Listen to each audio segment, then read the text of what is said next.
the emotion that's triggered.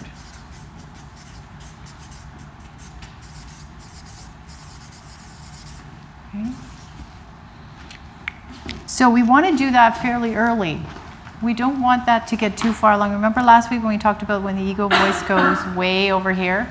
So if we're mildly irritated or getting frustrated, I feel a little bit of anger coming on, I feel discouraged, I feel disappointed, that's when we want to get it. That's, oh good, I noticed that. I noticed that. Because if we don't notice it right away, the ego voice will start making it a catastrophe, right? So let's say in your childhood, dad said he was going to do this, going to do that, going to do this, never showed up. Often never showed up. So as soon as, so now let's say you're with your spouse, and your spouse says, I'm really sorry, I know you really wanted to go to that party tonight, but I have to work. And then there's that disappointment, right? It's like, there it is. So catching that disappointment, because it's going to be about, okay, well, let's go into two. So catching the disappointment and then asking yourself, what is that triggering in me?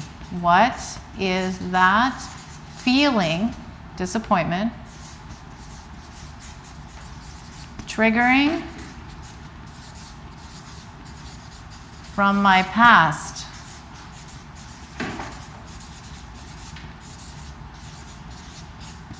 Okay. So in this case, husband comes home, sorry, I can't go to that party, I know you really want to go, and then the disappointment happens. In that moment, it's like, there's the disappointment, okay, got it. What's this triggering in my past? My dad not showing up for me time after time after time. When I was looking forward to something, dad didn't show up. So the reason this is important, and even if you can't source it out, that's okay, but the reason this is important is then it's not about me and my husband, it's about my dad. It's actually about my dad. That my husband coming home and saying that is triggering and activating the same feeling that I got from my dad and was never able to process. Because what are you going to do? You can't make your dad come. You might be 8, 9. So what do you do with that as a little kid? You just end up repressing the disappointment. So when you can make that differentiation that, okay, in this particular case, this isn't about you and me, this is about my dad, so I can now deal with this situation with my husband a little bit differently.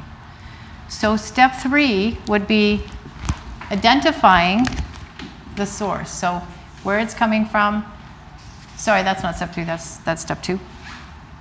And then sitting with the nervous system reaction that you would have had without doing it. So let's say that at that time, when you say, okay, that's about my dad, and what did I used to do? I used to go and cry, or I used to hide away, or I didn't talk to anybody, or I didn't go see my friends. I basically froze, right? I basically froze. And so when my husband says this, I want to freeze, too. I want to freeze. I want to get really sad. I want to go crawl into bed and go, why me again? This always happens to me.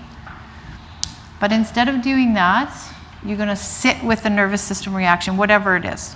In this case, I'm using the example of freezing. It could be flighting. I'm out of here. I'm going to run away. I don't want to talk to you.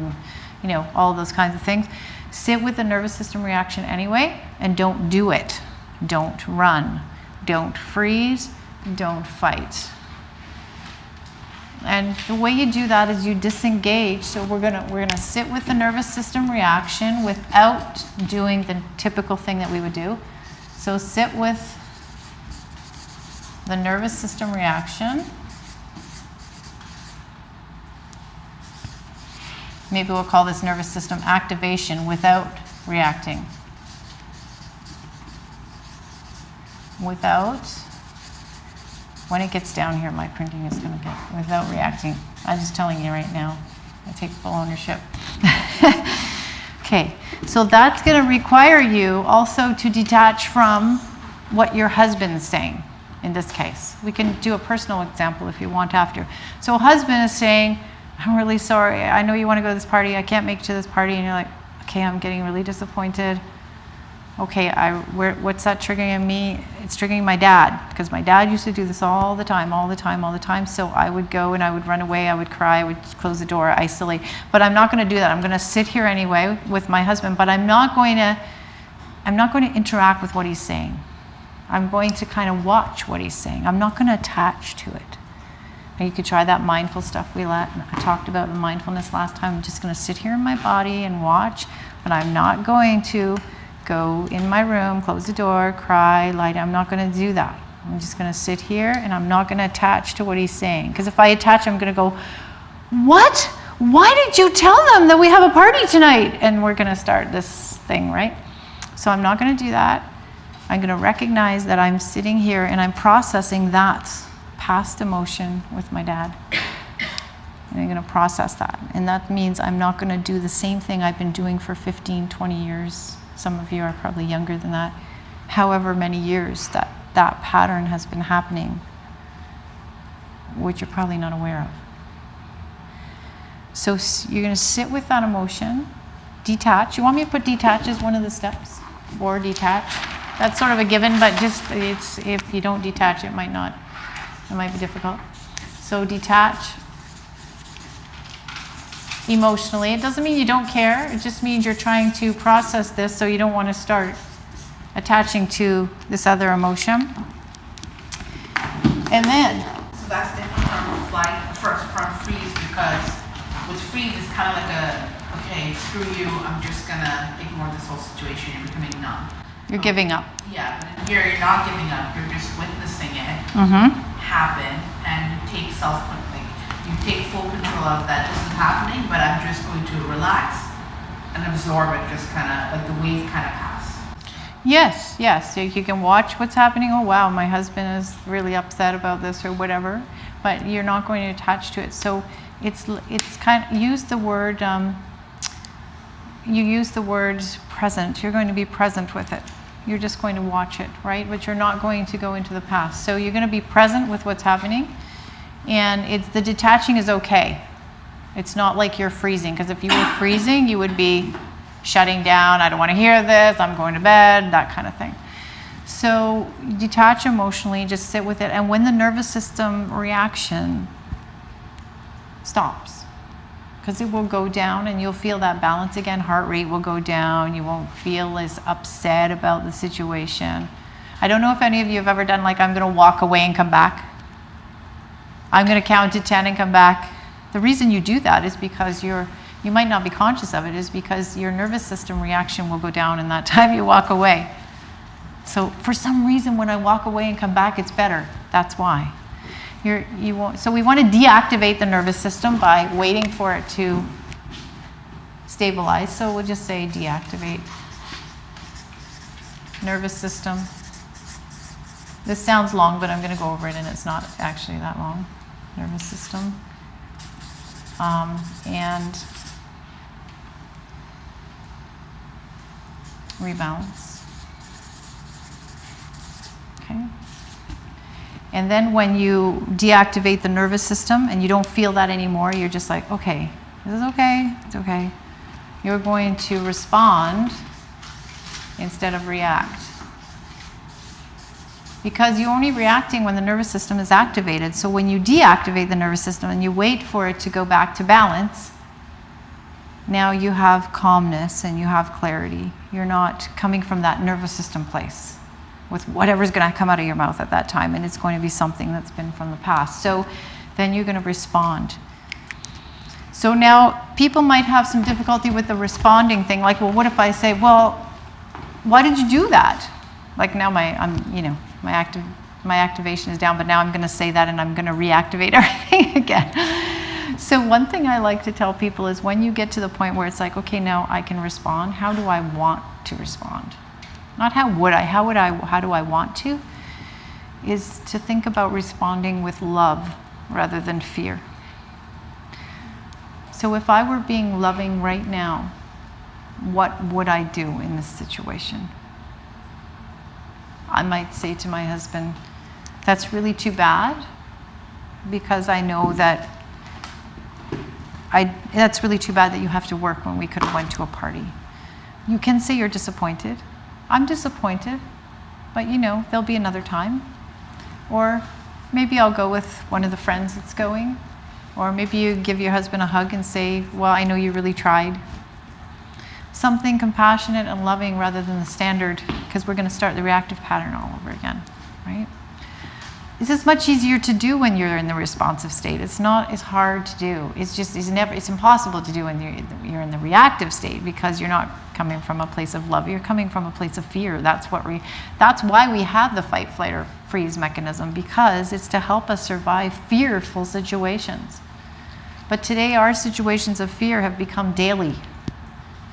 And so our fight, flight, or freeze mechanism is on all the time, instead of just when we need to survive in the wild or something like that. So this is why we want to deactivate that, so we can actually come from that place of consciousness, that place of presence that we were practicing last time, that place of calmness that feels like you. Yes? Okay, so I find that if I'm in certain situations and I could maybe respond, or maybe the person's already gone and I don't need to respond, but I find the anxiety stays with me for hours afterwards. Okay. And I rehash it for hours and hours. And I come up 10 different ways I should have reacted, or I'm going to react, or what am I going to tell this person the next time I see them? Yep. You know what I mean? And that is what I have the most problem with. Yeah. So I can do all this stuff, but then internally it does not solve anything. Yeah, so there's the other piece is internalization, right? Which is one of the reasons why we said try to just not attach to what the husband is saying in this case. Because what the husband is saying in this case, if you attach, you're like, what? But you knew we were going to this party for a week. Why would you say that you're going to work? But you knew that. Why would you do that to me? But how do you emotionally not attack? So without words, because I can do the part of no words. I can do that. I can do the part of not reacting to somebody else sometimes. I can do that, but I do not know how to stop my emotions. Right. So what that means is, that's a great question, by the way. I'm glad you brought that up. We know in this practice, we're trying to disengage from internalizing, but part of the whole process of why we're reacting in the first place is because we're taking something someone said personally. Yes. We're internalizing it. We are not witnessing it. So this witnessing part that's part of this process is also a process within itself, is to witness what other people are saying, recognize that when someone says anything other than positive to you, I know I say this a lot for those of you who know me, if somebody is critical to you, any criticism, it is about them, it is not about you. It is always about them. Or they would say, hey, they would say something positive or supportive. So if it's about them, we need to not take it on.